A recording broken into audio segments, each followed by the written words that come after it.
السلام علیکم ورحمۃ اللہ تعالی وبرکاتہ۔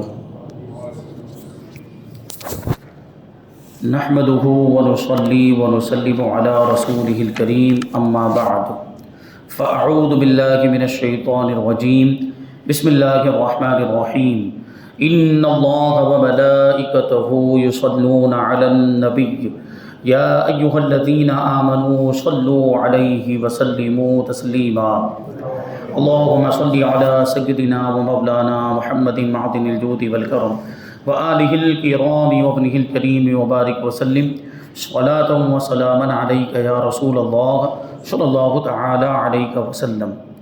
سورہ فاتحہ کی آیت نمبر 4 کی تفسیر ہے ایاک نعبد و ایاک نستعین۔ اس کا دوسرا جز، دوسرا حصہ ہے وایاک نستعین۔ اس کا مطلب ہوتا ہے ہم تجھی سے مدد مانگتے ہیں، ہم تجھی سے مدد چاہتے ہیں۔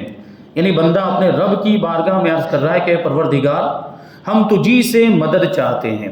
اب تفسیر کا ایک طریقہ یہ ہوتا ہے کہ ہر آنے والی آیت کا پچھلی آیتوں سے کوئی تعلق سمجھایا جاتا ہے، بتایا جاتا ہے اور اس کی مناسبت کی طرف اشارہ کیا جاتا ہے۔ تو یہ والی جو آیت کریمہ ہے وَإِيَّاكَ نَسْتَعِينُ، ہم تجھی سے مدد چاہتے ہیں، ہم تجھی سے مدد مانگتے ہیں، تو اس آیت کریمہ کا اس سے پہلے والی آیتوں سے کیا تعلق ہے، اس سے پہلے والی آیات کریمہ سے کیا مناسبت ہے، تو اس تعلق اور مناسبت کو یہاں سے بیان کرتے ہیں۔ اس کا تعلق گزشتہ آیت سے چند طریقوں سے ہے۔ اول یہ کہ سورہ فاتحہ میں چند مضمون بیان کیے گئے ہیں۔ پہلا خدا کی حمد اور خدا کی تعریف، دوسرا اپنی بندگی کا اظہار، اپنے بندے ہونے کا اظہار، اور تیسرا اس سے دعا مانگنا۔ تو ابھی دعا آگے آ رہی ہے، اہدنا الصراط المستقیم، یہ ہے دعا، اے پروردگار تو ہمیں سیدھا راستہ چلا۔ تو اس میں دعا بھی سکھائی گئی ہے اور دعا اب آگے آنے والی ہے۔ تو اس سے پہلے دو مضمون بیان ہو چکے ہیں، یعنی خدا کی حمد بیان ہو چکی، اللہ کی تعریف بیان ہو چکی، اور اپنی بندگی کا اظہار بھی ہو چکا وہ وَإِيَّاكَ نَعْبُدُ کے اندر، کہ ہم تیری ہی عبادت کرتے ہیں، اس میں بندگی کا اظہار ہے۔ یہ دو چیزیں بیان ہو چکی ہے۔ اب تیسرا مضمون شروع ہوتا ہے، یعنی دعا کا بیان یہاں سے شروع ہوتا ہے، مگر چونکہ دعا کے لیے ضروری ہے کہ کسی وسیلے سے کی جائے، دعا کے لیے کسی کو وسیلہ بنایا جائے، اس لیے اس سے پہلے عبادت کا ذکر ہوا اور بعد میں دعا کا، یعنی اے اللہ ہم تیری عبادت کرتے ہیں اور عبادت کے وسیلے سے تجھ سے مدد مانگتے ہیں۔ عبادت کو بھی وسیلہ بنایا جاتا ہے، عبادت کو بھی، اعمال صالحہ کو بھی وسیلہ بنایا جاتا ہے، اور صالحین، اولیاء اور انبیاء مقربین بارگاہ کو بھی وسیلہ بنایا جاتا ہے۔ تو یہاں اس وجہ سے پہلے عبادت کا ذکر ہوا، پھر اب مدد مانگنے کا ذکر ہو رہا ہے۔ اسی لیے مصیبتوں کے وقت نمازیں پڑھ کر، صدقات وغیرہ کر کر، نیک اعمال کر کے دعائیں کی جاتی ہیں تاکہ وہ عبادات قبولیت دعا کا وسیلہ بن جائے۔ جب کوئی مصیبت آ جاتی تو ہم کیا کرتے ہیں؟ ہم نماز پڑھتے ہیں، ہم صدقہ کرتے ہیں، ہم خیرات کرتے ہیں، ہم غریبوں کی مدد کرتے ہیں تاکہ ان نیک کاموں کے ذریعے سے ہماری مصیبت دور ہو جائے، اور جو دعا ہم اس مصیبت کے وقت کریں وہ دعا ہماری ان نیک اعمال کے ذریعے، عبادت وغیرہ کے ذریعے قبول ہو جائے۔ تو ہم گویا کہ وہ نیک اعمال کو وسیلہ بناتے ہیں، عبادت کو اور صدقات وغیرہ کو وسیلہ بناتے ہیں۔ تو اس سے معلوم ہوا کہ ہر دعا میں حضور صلی اللہ علیہ وسلم کا وسیلہ پکڑنا ضروری ہے، کیونکہ حضور صلی اللہ علیہ وسلم کی بارگاہ میں حاضری بھی یہ رب کی عبادت ہے، کیونکہ حضور کی بارگاہ میں حاضر دینے کا حکم کس نے دیا؟ اللہ تبارک و تعالیٰ نے۔ تو حضور کی بارگاہ میں حاضر ہونا یہ اللہ کے حکم پر عمل کرنا ہوا، اور اللہ کے حکم پر عمل کرنا یہ عبادت ہے، اور ہر عبادت دعا کا وسیلہ ہے۔ تو حضور کو وسیلہ بنانا یہ بھی اللہ تبارک و تعالیٰ کی بارگاہ سے مطلوب اور مقصود ہے۔ اللہ نے ارشاد فرمایا وَابْتَغُوا إِلَيْهِ الْوَسِيلَةَ، کہ اس کی بارگاہ میں پہنچنے کے لیے وسیلہ تلاش کرو۔ اب حضور پاک صلی اللہ علیہ وسلم بھی وسیلہ ہوئے، نیک اعمال بھی وسیلہ ہوئے، اور حضور کے صدقے میں اس امت کے اولیاء کرام بھی وسیلہ ہو گئے۔ دوسرا تعلق بتاتے ہیں، دوسرے اس طرح کہ اس سے پہلے فرمایا گیا تھا کہ اے اللہ ہم تیری ہی عبادت کرتے ہیں، اور اب عرض کیا جا رہا ہے کہ خدایا اس عبادت کو مکمل کرنے میں تجھ سے مدد مانگتے ہیں، یعنی شروع کرنا ہمارا کام ہے اور اس کو انجام تک پہنچانا تیرا کام ہے۔ عبادت ہم نے کر لی، اور عبادت کا ذکر بھی اس سے پہلے آ گیا، لیکن ہماری عبادت مکمل ہوئی ہے کہ نہیں ہوئی؟ ہماری عبادت اللہ کی بارگاہ میں مقبول ہوئی کہ نہیں ہوئی؟ کیا ہماری عبادت اس لائق ہے کہ نہیں کہ اس کا ثواب ہمیں ملے؟ یہ ہمیں معلوم نہیں معلوم، اس لیے ہم پروردگار ہی سے مدد مانگ رہے ہیں کہ عبادت تو ہم نے کر لی، اب اس عبادت کو انجام تک پہنچانا، یعنی اس کو قابل قبول بنانا اور اس کا ثواب عطا فرمانا، یہ تیرا کام ہے، تو اس لیے ہم تیری مدد چاہتے ہیں۔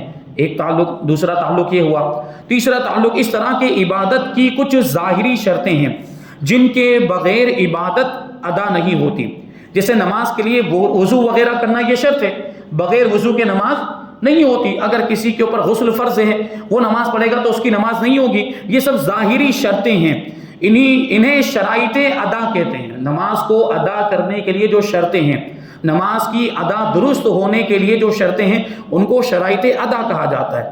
لیکن کچھ باطنی شرطیں ہیں جن کا تعلق باطن سے، یعنی آدمی کی روحانی کیفیت سے ہے، دل کی کیفیت سے ہے، اندرونی اور باطنی کیفیت سے ان شرطوں کا تعلق ہے کہ جن کے بغیر نماز بارگاہ الہی میں قبول نہیں ہوتی۔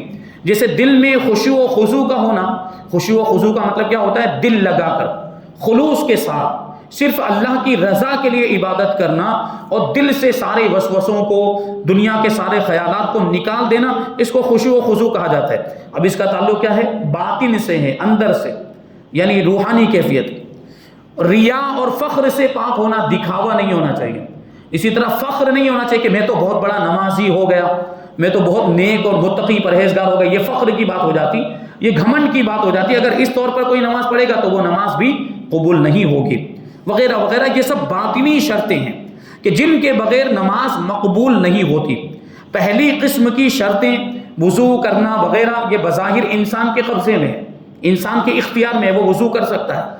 لیکن دوسری قسم کی شرطیں انسان اس میں بالکل بے بس معلوم ہوتا ہے، یعنی وہ جو خشوع و خضوع کی کیفیت پیدا کرنا، یا دل میں سے سارے خیالات کو نکال دینا، سارے وسوسوں کو نکال دینا، اس میں ہم ظاہری طور پر بے بس معلوم ہوتے ہیں، یہ ہمارے اختیار میں نہیں ہے، کیونکہ دل کا حاضر ہونا اور خیالات کا پاک و صاف ہونا انسان کے قابو سے باہر ہے۔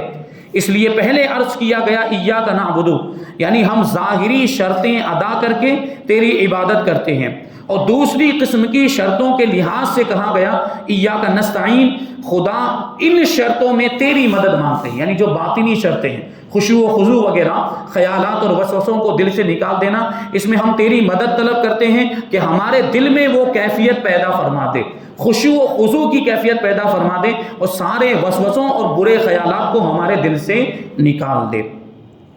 چوتھا تعلق اس طرح ہے کہ پہلے اپنی عبادت کرنے کا ذکر تھا، اور اب عرض کیا گیا کہ اس عبادت کا رب کی بارگاہ تک بخیریت پہنچ جانا اور مقبول ہونا یہ رب ہی کے کرم پر موقوف ہے، کیونکہ بہت سے ایسے عارضے پیش آ جاتے ہیں کہ جن سے سارا کیا دھرا برباد ہو جاتا ہے، اللہ محفوظ رکھے۔ تو عرض کیا خدایا عبادت تو ہم نے کر لی، اور آئندہ اس کی حفاظت میں ہم تجھ سے مدد مانگتے ہیں، یعنی اس عبادت کو محفوظ رکھنا، وہ عبادت برباد نہ ہونے پائے، وہ عبادت ہماری ضائع نہ ہو جائے، اس کے لیے ہم تیری مدد چاہتے ہیں، اور ہماری عبادت کو تو محفوظ رکھ۔ اس اعتبار سے ایاک نستعین کہا جا رہا ہے، کیونکہ کبھی ایسا ہوتا ہے کہ ہم نے عبادت تو کر لی لیکن وہ عبادت بعد میں ضائع ہو جاتی ہے، یا عبادت میں کوئی ایسا کام ہو جاتا ہے جس کی وجہ سے وہ ہماری عبادت درست نہیں ہوتی، یا معاذ اللہ کبھی ایسا خدا نہ خواستہ مسلمان تھا، مومن تھا، نماز پڑھی تو اس کی نماز ہوئی، لیکن خدا نہ خواستہ پھر اس کے بعد کافر ہو گیا، تو کافر ہونے کی وجہ سے اس کی عبادت وہ بیکار ہو جائے گی، بالکل ضائع اور برباد ہو جائے گی۔ تو اس میں ایک ایمان کی بھی گویا کہ دعا کی جا رہی ہے کہ ہمارے ایمان کو سلامت رکھنا تاکہ ہماری عبادت بھی محفوظ رہے۔ پانچواں تعلق اس طرح ہے کہ عبادت سے روکنے والی چیزیں چند ہیں، وہ ہے نفس، شیطان، دنیاوی الجھنیں اور برے یار اور دوست، اور عبادت کرانے والی بھی چند چیزیں ہیں، روح ایمان، قرآن وغیرہ۔ تو گویا عبادت کرتے وقت دو لشکروں کا آپس میں مقابلہ ہے، نفس و شیطان وغیرہ کا، روح ایمان اور قرآن وغیرہ سے مقابلہ ہے، دونوں کا آپس میں مقابلہ ہو رہا ہے۔ تو پہلے تو عرض کیا کہ اے اللہ ہم تیری عبادت کرتے ہیں، اور پھر عرض کیا کہ خداوند ہمارے اس جہاد میں جو جنگ ہو رہی ہے نفس شیطان کی، اور ہماری روحانی طاقت اور قرآن مجید اور جو اچھی چیزیں ہمارے پاس ہیں ان کا آپس میں جو مقابلہ ہو رہا ہے، اس جہاد میں رحمانی لشکر کو شیطانی لشکر پر فتح دے دے تاکہ ہم کامیاب ہو جائیں عبادت کرنے میں، اس میں ہم تجھ سے مدد مانگتے ہیں۔ یہاں پر یہ تعلق بتا دیا گیا۔ اب یہاں سے عالمانہ تفسیر بیان کرتے ہیں اس آیت کریمہ کی۔ علماء کرام فرماتے ہیں کہ یہاں مدد سے مراد یا تو صرف عبادت میں مدد مانگنا ہے، یا سارے دنیاوی اور دینی کاموں میں مدد مانگنا ہے۔ دوسرے معنی زیادہ مناسب ہے، یعنی کیا مطلب ہوا کہ ہم سارے دینی اور دنیاوی کاموں میں رب ہی کی مدد مانگتے ہیں، یہ زیادہ مناسب ہے۔ صرف عبادت ہی میں مدد نہیں مانگتے، بلکہ سارے کاموں میں، چاہے وہ دین سے تعلق رکھنے والے ہو یا دنیا سے تعلق رکھنے والے ہو، ہم رب ہی سے مدد مانگتے ہیں اور اسی کو حقیقی مددگار سمجھتے ہیں۔ حقیقت میں مدد کرنے والا کون ہے؟ پروردگار۔ تو گویا یہ کہا جا رہا ہے کہ اے اللہ جس طرح ہم صرف تیری عبادت کرتے ہیں، اسی طرح صرف تجھ ہی سے ہر کام میں مدد مانگتے ہیں۔ ہم مشرک نہیں ہیں کہ بعض کاموں میں تجھ سے مدد لیں اور بعض کاموں میں تیرے سوا کسی اور سے مدد لے لیں۔ ہر کام میں تجھی پر اعتماد اور بھروسہ ہے، اور تیری ہی مدد سچی مدد ہے۔ اس میں بندے کو تعلیم دی جا رہی ہے کہ وہ حق تعالیٰ پر نظر رکھے، پروردگار پر نظر رکھے، اور اسی کو اپنا حقیقی مددگار جانے۔ اگر مخلوق کی طرف سے کبھی کوئی مدد کر بھی دے تو یہ سمجھے کہ یہ بھی اللہ تبارک و تعالیٰ ہی کی مدد ہے۔ یہ سب چیزیں اس کے خدام اور آلات ہیں، یعنی یہ جو دنیا میں جو دنیا کے لوگ یا مخلوقات جو ہماری مدد کرتے ہیں، اور مخلوقات کی طرف سے جو ہمیں مدد ملتی ہے تو یہ اللہ ہی کی مدد ہوتی ہے، اور یہ مخلوقات اس مدد کے پہنچنے کا وسیلہ اور ذریعہ ہوتے ہیں۔ تو اولیاء کرام کے بارے میں اور انبیاء کرام کے بارے میں بھی تو ہمارا یہی عقیدہ ہے کہ مدد تو حقیقت میں اللہ تبارک و تعالیٰ کی ہی ہوتی ہے، وہ اللہ کے ولیوں کے ذریعے سے ہم تک پہنچتی ہے، وہ اللہ کے نبیوں کے ذریعے سے ہم تک پہنچتی ہے، اور محبوبان بارگاہ مقربان بارگاہ کے ذریعے سے، ان کے وسیلے سے وہ مدد ہم تک پہنچتی ہے۔ تو یہی تو اہل سنت و جماعت کا عقیدہ ہے کہ یہ اولیاء کرام مدد کرتے ہیں تو ان کے پاس ان کی خود کی طاقت نہیں ہے، ان کو مدد کرنے کی طاقت اللہ تبارک و تعالیٰ نے عطا فرمائی۔ تو اللہ تعالیٰ کی عطا کی ہوئی طاقت و قوت کے ذریعے سے یہ اللہ کے ولی اور اللہ کے نبی مدد کرتے ہیں، تو ان کا مدد کرنا حقیقت میں اللہ کا مدد کرنا ہوا۔ تو یہ چیز ہے۔ بلکہ دنیا کے اندر کوئی بھی دوسری مدد آپ لے لیں، بیمار ہوئے ڈاکٹر کی مدد لیتے کہ نہیں لیتے، ڈاکٹر کے پاس جاتے کہ نہیں جاتے، تو کیا ہم ڈاکٹر کو حقیقی شفا دینے والا سمجھتے ہیں؟ یا دوا ہم پیتے کہ نہیں پیتے بیمار ہو جاتے ہیں، تو کیا ہم یہ سمجھتے ہیں کہ یہ دوا یہ حقیقت میں شفا دینے والی ہے؟ نہیں، ہم سمجھتے ہیں کہ حقیقت میں شفا دینے والی ذات تو پروردگار کی ہے، ڈاکٹر تو ایک وسیلہ ہے، دوا ایک وسیلہ ہے۔ ڈاکٹر کے پاس اللہ تبارک و تعالیٰ نے اس کو عقل دی، اس کو ذہن دیا، اس میں علم حاصل کیا، اور اس نے وہ میڈیکل سائنس کا علم حاصل کیا تو وہ ڈاکٹر بن گیا۔ اب وہ اس کی تشخیص کرتا ہے، بیماری کو چیک کرتا ہے، بیماری معلوم کرتا ہے، پھر اس کا علاج وہ تجویز کرتا ہے، علاج بتاتا ہے، اور پھر وہ دوا جو بتائی ہوتی ہے ہم اس دوا کو استعمال کرتے ہیں۔ تو یہ ساری چیزیں وسیلہ اور ذریعہ بنتی ہیں، حقیقت میں جو شفا ہمیں مل رہی ہے وہ تو پروردگار کی طرف ہی سے مل رہی ہے۔ تو بالکل اسی طریقے سے سمجھیں کہ ہم اللہ کے ولیوں کی بارگاہ میں جاتے ہیں یا انبیاء کرام سے مدد طلب کرتے ہیں، ان کو وسیلہ بناتے ہیں، تو وہاں پر بھی یہی چیز ہے کہ وہ ہماری مدد کرتے ہیں، اللہ کے ولی بھی ہماری مدد کرتے ہیں، لیکن وہ مدد حقیقت میں اللہ ہی کی ہوتی ہے، کیونکہ ان کو مدد کرنے کی طاقت اللہ ہی نے عطا فرمائی ہے۔ تو یہ ساری چیزیں، یہ مخلوقات جن کے ذریعے سے ہمیں مدد پہنچ رہی ہے، یہ سب اس کے خدام ہیں، اللہ تعالیٰ کے خدام ہیں، اور اس مدد کے آلات اور ذرائع ہیں، یعنی مدد پہنچنے کا وسیلہ بنتے ہیں یہ سب۔ بلا تشبیہ یوں سمجھو کہ بجلی صدہا کام کر رہی ہے، بجلی یہ الیکٹریسٹی کتنے سارے کام ہوتے ہیں، اسی سے یہ پنکھا بھی چلتا ہے، اسی سے لائٹ بھی روشن ہوتی ہے، اسی سے اے سی بھی چل رہا ہے، تو یہ روشنی دیتی ہے، اسے پنکھے چلاتی ہے، گاڑیاں بھی کھینچی جاتی ہیں، لیکن یہ کام محض بجلی کے تار کا نہیں ہے، ہمیں تو تار نظر آ رہا ہے، تو یہ کام بجلی کے تار کا نہیں ہے، یہ سارے کام پاور ہاؤس سے ہو رہے ہیں، جہاں سے بجلی آ رہی ہے، کام تو وہاں سے ہو رہے ہیں، تار کے ذریعے سے تو پہنچی ہے، تار تو صرف وسیلہ بنا ہے، تار تو صرف ذریعہ بنا ہے اس بجلی کے یہاں تک پہنچنے کا، تو اصل کام کہاں سے ہو رہا ہے؟ پاور ہاؤس سے ہو رہا ہے۔ جس کسی نے ہماری مدد کی، اگر اس میں مدد کی طاقت نہ ہوتی یا اس کے دل میں رحم نہ آتا تو وہ کبھی ہماری مدد نہ کرتا۔ اس کا کیا مطلب ہوا کہ دنیا میں کوئی بھی ہماری مدد کرتا ہے تو یا تو طاقت ہونے کی وجہ سے یا اس کے دل میں رحم دلی کا جذبہ ہونے کی وجہ سے کہ اس نے مدد کیا، اس کے دل میں رحم اور مہربانی تھی، اس وجہ سے اس نے ہماری مدد کی ہے۔ تو اس کے دل میں رحم ڈالا کس نے؟ اس کے دل میں یہ مہربانی کا جذبہ ڈالا کس نے؟ اور اس کو مدد کرنے کی طاقت دی کس نے؟ تو یقیناً ہم کہیں گے اللہ تبارک و تعالیٰ نے دی۔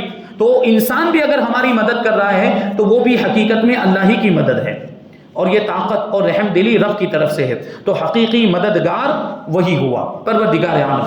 لہٰذا رب کو چھوڑ کر کسی اور پر اعتماد کرنا یہ محض نادانی ہے، بے وقوفی ہے۔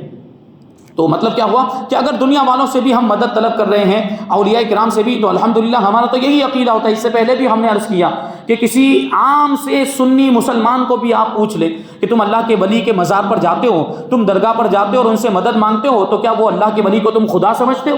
تو وہ کہے گا نہیں، ہم خدا نہیں سمجھتے، ہم ان کو خدا کا مقبول بندہ سمجھتے ہیں، ہم اللہ کا ولی سمجھ کر ان کی بارگاہ میں جاتے ہیں۔ اور پھر آپ اس سے پوچھیں کہ وہ جو مدد کرتے ہیں تو ان کو مدد کرنے کی طاقت کس نے دی؟ تو وہ کہے گا اللہ تبارک و تعالیٰ نے دی ہے۔ تو یہی تو ہمارا عقیدہ، یہی تو ہم بار بار کہتے ہیں کہ یہ اولیاء کرام مدد کرتے ہیں، اللہ کی دی ہوئی عطا کی ہوئی طاقت اور قوت کے ذریعے سے مدد کرتے ہیں۔ تو جس طرح دوسری چیزوں کے اندر مدد کرنے کی طاقت ہے، جیسے عام انسان بھی اگر خدا نخواستہ ہم گر گئے تو کوئی دوسرا انسان ہمیں اٹھا لے گا، تو اس نے جو ہماری مدد کی ہے اپنے اعضاء کو استعمال کر کے، اس نے ہاتھ کے ذریعے پکڑ کر ہمیں اٹھایا ہوگا، تو اس کے ہاتھ میں جو پکڑنے کی طاقت آئی وہ کہاں سے آئی ہے؟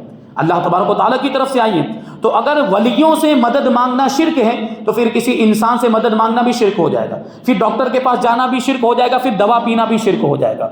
تو اللہ کی دی ہوئی طاقت، حقیقی مددگار اللہ ہی کو مانا جائے، اور یہی صحیح عقیدہ ہے۔ اللہ تبارک و تعالیٰ حقیقی مددگار ہے، اس کو چھوڑ کر کسی اور پر اعتماد نہیں کرنا چاہیے۔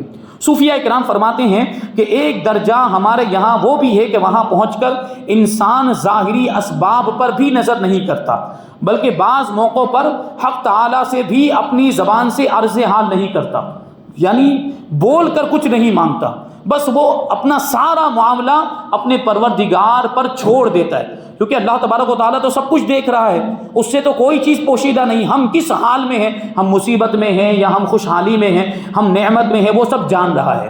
تو وہ اپنے بندے کو جس حال میں رکھے، بندہ اسی پر راضی رہے۔ یہ صوفیاء کرام کی بات چل رہی ہے، جو روحانیت کی بات کرتے ہیں، یہ ان کی بات ہے۔ تو وہ روحانیت کا جب یہ مقام آ جاتا ہے، جب وہ کیفیت پیدا ہو جاتی ہے، تو پھر انسان زبان سے دعا بھی نہیں کرتا، وہ اپنا سارا معاملہ اپنے رب پر چھوڑ دیتا ہے، تاکہ یہ دعائیہ الفاظ بھی آڑ نہ ہو جائیں، کیونکہ یہ الفاظ بولنا بھی تو ایک ذریعہ بن جائیں گے، ایک وسیلہ بن جائیں گے کہ یہ بولا تو پھر یہ ہوا، یہ نہیں بولتا تو یہ نہیں ہوتا۔